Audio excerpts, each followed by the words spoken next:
This podcast is brought to you by the School of Advanced Study, University of London.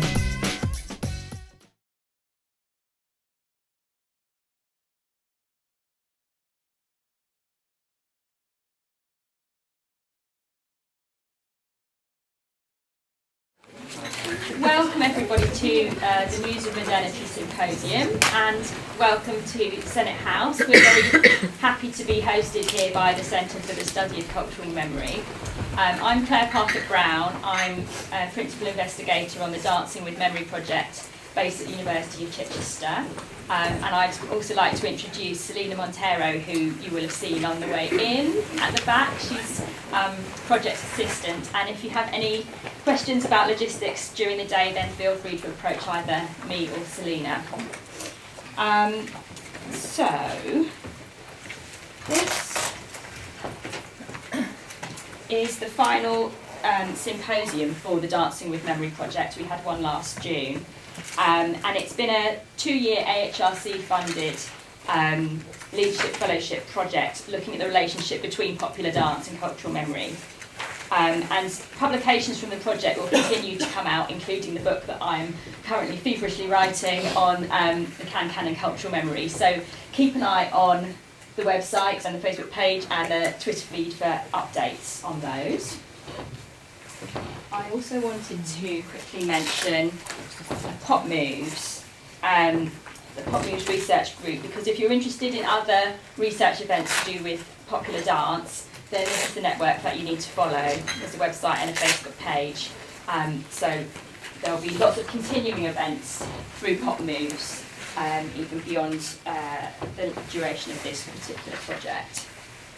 And then the final thing I'm going to say about social media is just if anyone wants to tweet about today, I thought we could use the same hashtag and then we can keep everything together.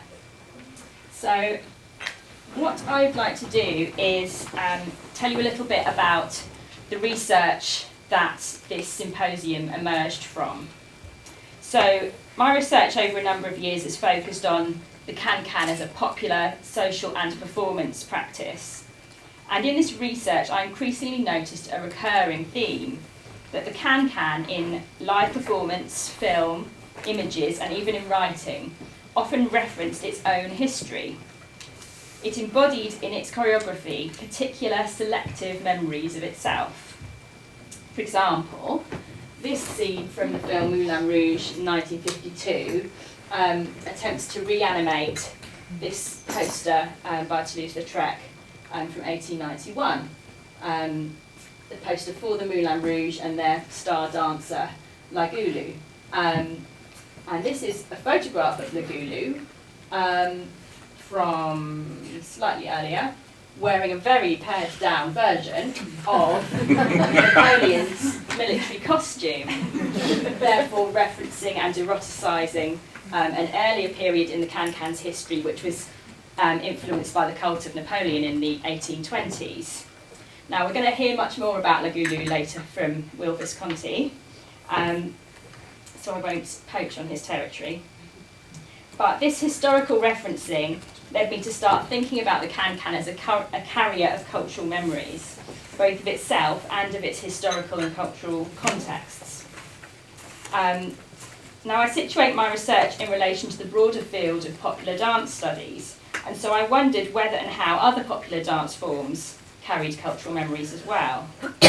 So I designed the Dancing with Memory project to explore the relationship between popular dance and cultural memory, focusing on the can-can as a case study, but reaching out to other dance forms through symposia and seminars. And in working between dance studies and cultural memory studies, I noticed a distinction in the approaches of these two disciplines to memory. Some work in dance studies and performance studies has begun to look at dancing bodies as carriers or archives of cultural memory, mostly in relation to theatrical dance rather than popular dance, although Teresa Buckland's important work is an exception. Much of this work, quite rightly, makes the implicit or explicit argument that bodies carry cultural memories in different ways than texts, images, or other media. Cultural memory researchers, on the other hand, have done a great job in exploring how various media carry memories. For example, Anne Rigney and Astrid Earle's work on intermediality and remediation has demonstrated how the specificity of media forms shape memory. However, theories of mediated memory rarely deal with bodies, an exception being Marianne Hirsch's work on post-memory. Literature on cultural memory has sporadically addressed embodiment as a separate topic from media. From the giants of the early 20th century, Henri Bergson and Marcel Proust, through the seminal work of anthropologist Paul Connaughton, and to the impact of cultural memory on performance studies in Diana Taylor's and Joseph Roach's research, the body's been considered a carrier of memory. But in considering these different approaches to memory in dance studies and cultural memory studies, I've increasingly moved towards a view expressed by sociologists Lynn Spillman and Brian Conway that the majority of work on embodied memory distances it from mediated memory. And in doing so, it tends to close down the possibility of interactions between embodied and mediated memories. And yet, I would also argue it's important not to collapse embodied memories and embodied memory into mediated memory, but to acknowledge that they operate in distinct ways while interacting with each other. So this raises a host of questions about exactly how embodied and mediated memories interact. For example, can memory shift between bodily and mediated carriers? And why do such shifts occur? What are the ethics and politics of representing or remembering popular dance in mediated forms? In relation to the can-can, I became particularly interested in the question of why the label modern was so easily applied to works of art depicting popular dance forms, but not the popular dance forms themselves. For example, Toulouse-Lautrec's posters and paintings of the Moulin Rouge are regarded as modern art, but the label modern sits less comfortably with the can-can practice he depicted, regarded at the time and now as a muse of modern art, rather than as modern itself. So in this symposium, I wanted to bring together a wide range of popular dance and cultural memory scholars to address these kinds of questions. And I'm delighted to be able to welcome scholars from such a range of countries and disciplinary backgrounds to stimulate our discussions. So, without further ado, I'm going to hand over to Dr. Clare Jones to introduce our opening panel.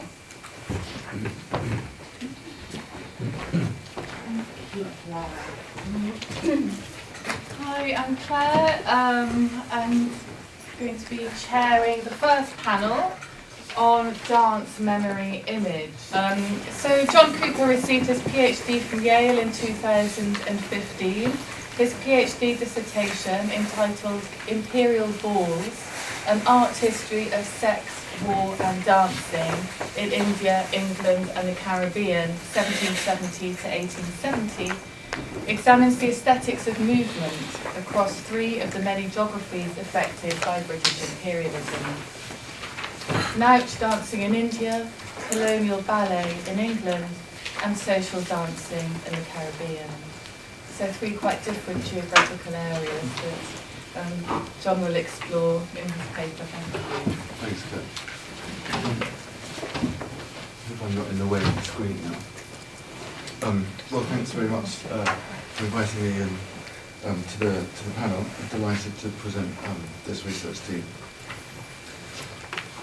During fieldwork for my PhD dissertation on 18th and 19th century images of dancing in India, England and the Caribbean, the different ways that memory may function in relation to popular dance became apparent on many occasions.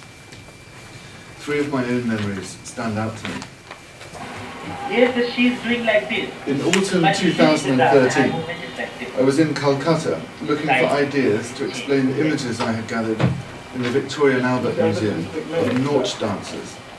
Nautch being an Anglo-Indian word deriving from the Hindi nach and the Sanskrit nritya, which was used to describe dance performances in courts and private residences, as well as the dancers themselves, who were usually women, who performed there, and they were known as Nautch girls.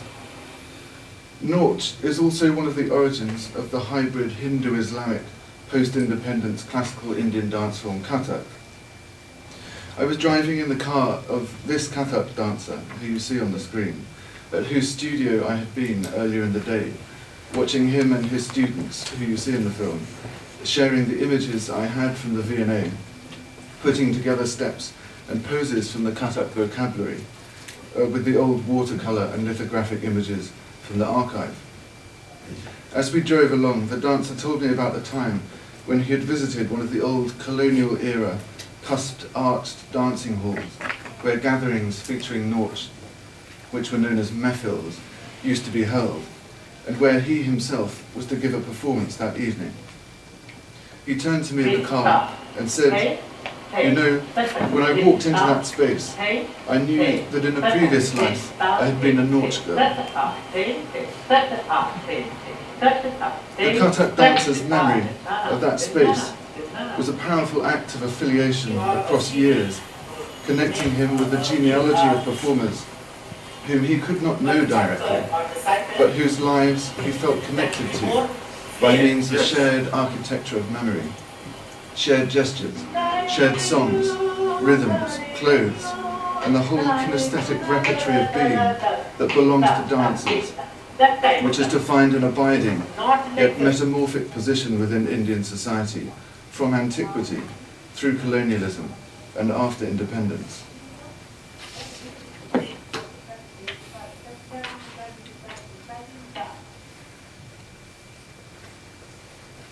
In Jamaica, where I performed a further part of my research, I came into contact with another form of memory relating to dancing and the life of a community, in the case of the Jamaican Maroons, a community tracing its continuous existence back to 1655, when the island of Jamaica was taken from the Spanish by a British expeditionary force.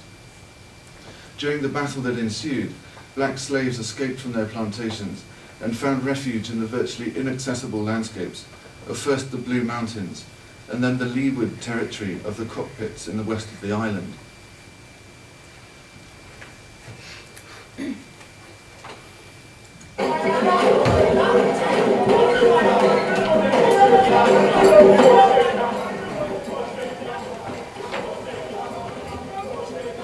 I've not yet been there when a maroon dance is taking place, and only know it from video footage like this taken in 2013. And from written descriptions, of which there are very few. But even so, when I saw this video for the first time, the thing that I was struck by so powerfully was not the holding of the printing drums in the West African style, tilted for accents between the drummer's legs, nor the iteration of chromanti language which you can hear, a pidgin of rich Twi that is Akan influence, both of which the accounts that I had read had led me to expect. But rather what stood out to me was the unexpected fact that some of the male dancers were visibly wrapped in tendrils of jungle vines, which you can spot if you look closely. This guy is one of them in the blue. I remembered from having read colonial and military accounts of Maroon warfare, and from having seen the few images produced at the time of the First and Second Maroon Wars in the 1730s and 1790s, when the Maroons forced the British into a treaty, that Maroons fought in camouflage using ambush techniques, or as it was called at the time, ambuscade. I also remembered that my mentor at Yale, the historian of the Black Atlantic, Robert Farris Thompson, had once defined that dual choreographic and decorative visual ornament, the arabesque, as becoming tendril-like, a connection between the Maroons and the arabesque, which thereby invoked a whole history of the autonomous life of forms in art, expanding across space with the supra-individual energy of what one of the founders of art history and formalism, and the first major theorist of the arabesque, Alwar Riegel, had called Kunstwollen, that is, the will of art. It seemed to me that watching the video of the tendril-like becoming dancers summoned up two different forms of memory, both centred on the choreographic ambuscade of the Maroon dancers. First, the continuous life of a community, replicating itself in the cultural language of ritual, one member substituting his or herself for another across the centuries to ensure the continued existence of this Maroon arabesque. In the second place, this video unlocked another kind of memory, not unrelated but quite separate from the first, which was made up of residual movements, retained implicitly in images or words, or in the silences between them, whose lieux de mémoire, in the words of Pierre Nora, or sites of memory, were primarily for me in this case the Afro-Caribbean Institute of Jamaica, where the video comes from, the Yale Centre for British Art, and the British Library, where the military narratives and picturesque prints relating the colonial history of Maroon society were kept, as Derrida would say of all archives, under house arrest.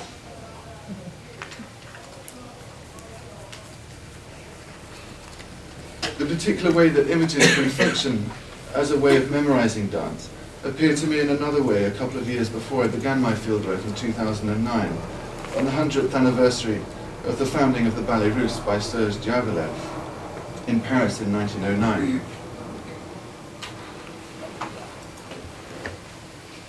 As part of the many commemorative events of that year, including a major exhibition of visual cultural materials at the V&A, Karl Lagerfeld, creative director of Chanel, created a new dress for the Georgina ballerina Elena Gladicha, then a principal of the English National Ballet, in which to dance the Dance of the Dying Swan from the Ballet Giselle at a series of commemorative performances at Sadler's Wells, which specifically referenced the costume of Anna Pavlova, who you see on the left, who danced the role when it first appeared in 1909.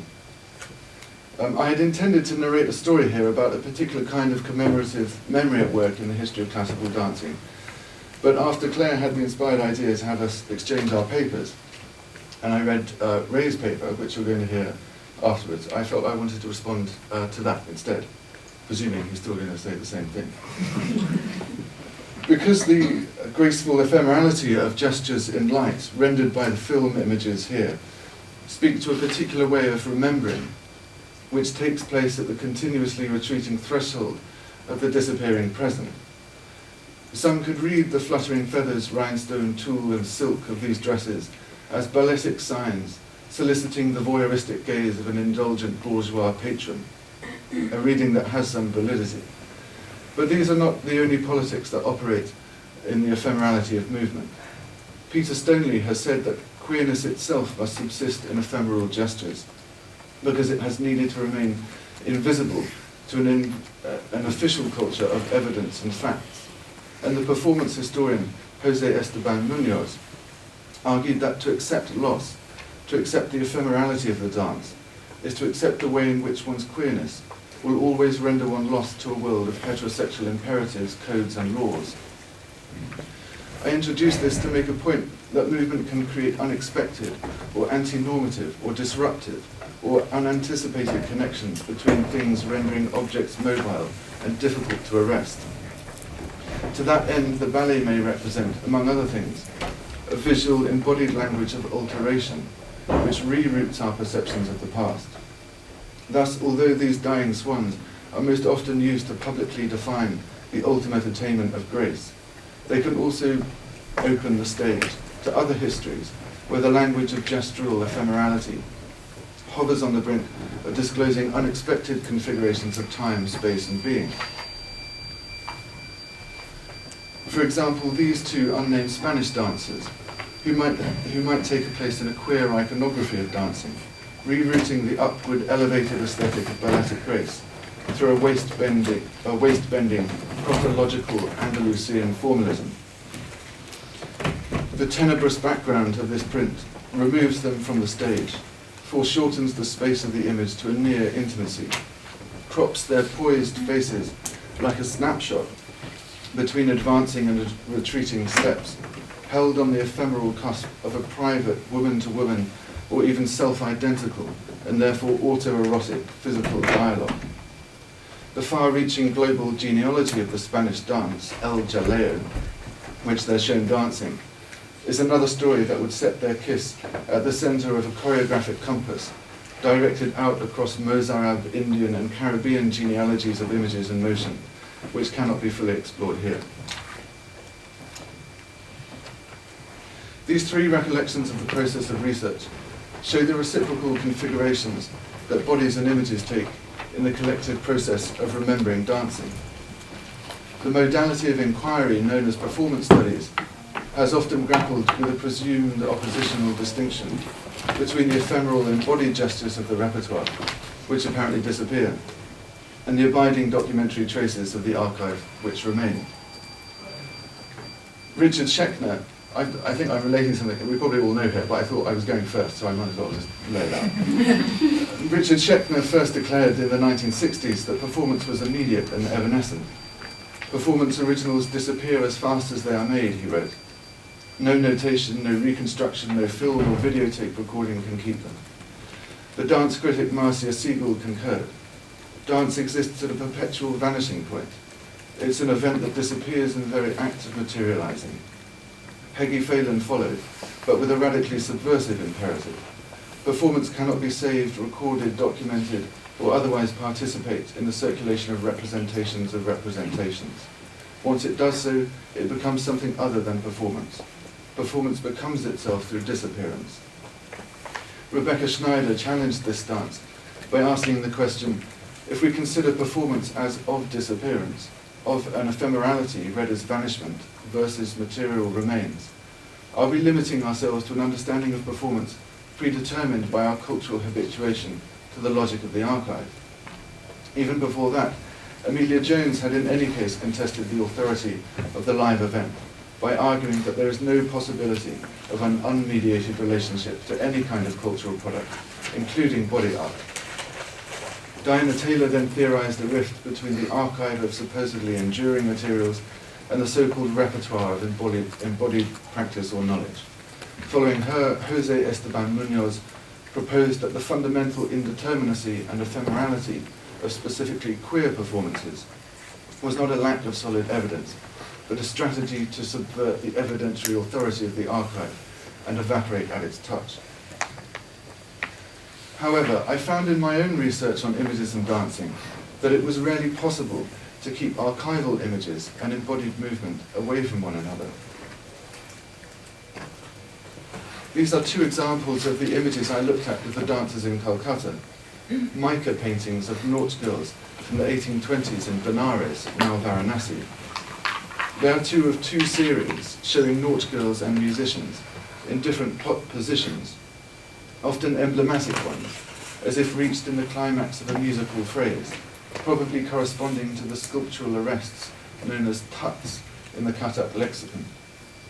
These mica paintings were in fact a new genre of art, combining Mughal traditions of miniature painting in opaque watercolour with the chiaroscuro shading techniques of the European picturesque on the transparent surface of mica, a see-through mineral that can easily be separated into sheets, so that the background colour you see here is paper. The actual surface of the image is totally transparent.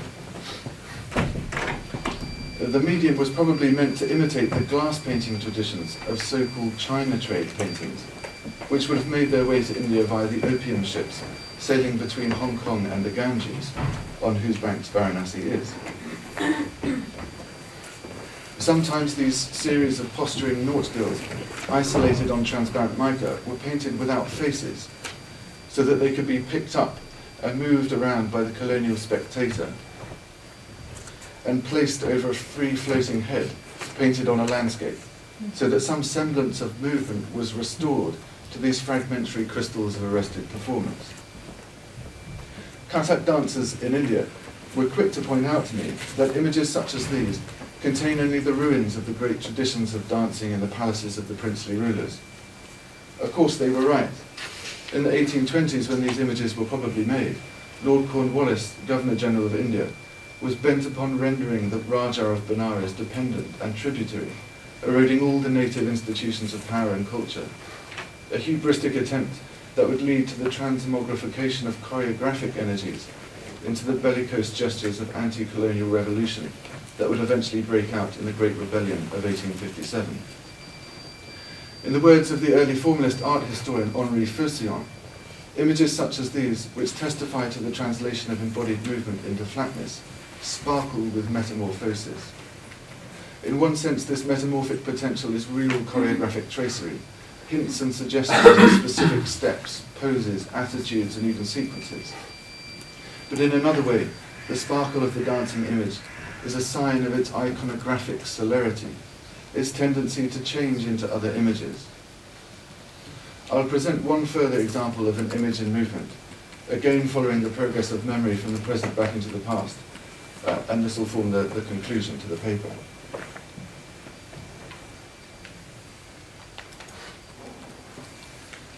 This video shows my attempt to film how a concrete sculpture by the Jamaican sculptor Alvin Marriott is seen. If you look carefully, you'll see a clue as to how I was moving. If you've been to Kingston, you've probably seen this sculpture. Kingston's Norman Manley Airport, named after Jamaica's first Prime Minister, is located on an isthmus that arcs out into the Caribbean Sea, creating a natural harbour around Kingston. It was on this isthmus that the first British port was built, Port Royal. A highway now follows the isthmus from the airport to the mainland, where it intersects the main road to Kingston at a roundabout in the middle of which, raised on a pedestal painted with the national flag, and framed by the blue mountains behind, this sculpture stands. The sculpture is at a geographical juncture in a vortex of movement. Jamaica is obviously well known for popular dance and popular music, and the couple here dance close at a midpoint between the apart dancing of classical West African influenced folk dance styles, such as the dinky mini or tambour, and the plastered together couple dancing of late 20th century daggering in dancehall. In the late 18th century, the couple dance motif proliferated throughout colonial visual culture. This is one of a number of versions of the subject painted by Agostino Brunias, the Italian painter in the employment of the British colonial agent William Young, the commissioner and receiver of lands in Dominica. The couple's feet are unshod and in direct contact with the earthen yard, flattening out through repeated social staging a space of Creole sociality. Their heads are wrapped West African style in cloth, as are the heads of the two percussionists, clapping and drumming in two overlaid multi-metric percussive beats. Other versions show the couple at the centre of Creole society, gathered around them in ring formation. Again, strong evidence of a circum-Atlantic ritual memory of Akan or Congo performance, mixed with the Rococo conventions of a fête champêtre. It could be that the white flags that you see on the poles from the small building signify the festival of crop over, when the sugarcane harvest was complete and energy could be spent on dancing. Still other vignette versions of the image, prepared for picturesque colonial accounts of plantation life, play with subtle gradations of tone, differentiating skin colour, prompting speculation on race, social class, free and unfree status. Europeanizing and Africanizing postures, gestures, movements and musical signs are filtered here through the Rococo vocabulary of the fête champêtre and converge with movements projected on the epidermis in a shifting key of lights and darks. All of these movements testify to the negotiations not only between partners in a couple dance, but to the movement of all members of a Creole society, determining itself in the act of moving. Alvin Marriott's sculpture of the couple dance was raised in a post-independence era in Jamaica, after decolonisation and autonomy were achieved in 1962. All through the 18th century, the couple dance transmitted the motions of Creole society throughout and around the Caribbean. In fact, the dancing couple appeared in one other uniquely anti-colonial place, which I'm afraid I can't show you an image of, which was onto a set of tunic buttons, which emblazoned the military jacket of the revolutionary leader Toussaint Louverture, who wore them during his leadership of the Haitian Republic in 1790, when he led the first successful whole-scale slave revolt to create the first independent black state in the New World. That's where I'll end.